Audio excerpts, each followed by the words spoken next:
मोदी का सपा पर बड़ा हमला, बोले इनके शासनकाल में खुली जीप में घूमते थे दंगाई। योगी सरकार में दंगे दंगाई दोनों बंद। प्रधानमंत्री नरेंद्र मोदी ने दलित ओबीसी आरक्षण को लेकर मचे घमासान के बीच शनिवार को सपा कांग्रेस को खूब घेरा। कहा, इंडी गठबंधन दलितों पिछड़ों का आरक्षण समाप्त करना चाहती है। कर्नाटक में मुसलमानों को ओबीसी बनाकर पिछड़ी जातियों का आरक्षण छीन लिया। बंगाल में भी ओबीसी का आरक्षण मुस्लिमों को देने की बात सामने आई है। SC ST ओबीसी आरक्षण छीनने वालों के सामने सिर्फ मोदी सीना तान कर खड़ा है। गारंटी दी कि किसी भी हालत में आरक्षण छीनने नहीं देंगे और न धर्म के आधार पर आरक्षण होने देंगे।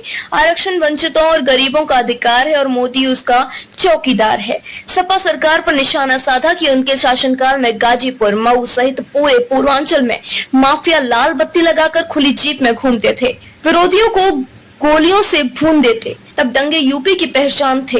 हर माह 2 से 3 दंगे होते थे। अब योगी सरकार में दंगे और दंगाई दोनों बंद हैं। प्रधानमंत्री शनिवार को RTI ग्राउंड में जनसभा को संबोधित कर रहे थे। कहा कि कांग्रेस ने जवानों को 1 रैंक 1 पेंशन तक नहीं दी। यह तब लागू हुआ जब मोदी आया। 2013 में मुझे पार्टी की ओर से PM पद का प्रत्याशी घोषित किया गया तो सबसे पहले रैली हरियाणा के रेवाड़ी में पूर्व सैनिकों के साथ, उसमें 1 रैंक 1 पेंशन लागू करने की बात कही तो कांग्रेस घबरा गई। कांग्रेस ने 500 करोड़ रुपए दिए और दावा किया कि 1 रैंक 1 पेंशन लागू कर दिया, जबकि मेरा सरकार ने 1.25 लाख करोड़ रुपए दिए। 1.25 लाख करोड़ रुपए की जरूरत थी और 500 करोड़ दिए गए। यह तो जवानों के साथ धोखा था। उन्होंने कहा कि गाजीपुर हो, उत्तर प्रदेश या पूरा देश हो, परिवारवादी पार्टियों के नेता महल पर महल बनाते चले गए, लेकिन गांव का गरीब किसान, मजदूर, दलित, वंचित छोटी जरूरतों के लिए जूझता रहा। सपा कांग्रेस वाले वोट और सत्ता के लिए कुछ भी कर सकते। सपा के शहजादे ने कहा कि माफिया की एंट्री रोकेंगे, मगर वह तो माफिया के चरणों में ही बैठ गए। जिन्होंने माफिया को पाला पोसा टिकट दिया, वह आपकी लड़ाई नहीं लड़ सकते। इंडी गठबंधन में जितनी पार्टियां हैं, उनकी अवगुण और पहचान एक समान है। वे घोर सांप्रदायिक जातिवाद और परिवारवादी है।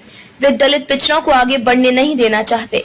षड्यंत्र कर बाबा साहेब अम्बेडकर को हरा दिया, रामनाथ कोविंद का अपमान किया, आदिवासी राष्ट्रपति द्रौपदी मुर्मू के खिलाफ खड़े थे। लेकिन अब सुहेलदेव के नाम पर अब ट्रेन चल रही है। सपा के शहजादे राम मंदिर को बेकार बताते हैं तो कांग्रेस मंदिर में ताला लगवाने की बात करते हैं। कहते हैं कि कश्मीर में अनुच्छेद 370 दोबारा लाएंगे। कांग्रेस फिर कश्मीर में आतंकवाद लाना चाहती है। गर्व है कि जम्मू कश्मीर की चर्चा पूरे विश्व में हो रही है। जम्मू कश्मीर के उपराज्यपाल मनोज सिन्हा का नाम लिए बिना कहा कि आज गाजीपुर का बेटा जम्मू कश्मीर की कमान संभाल रहा है।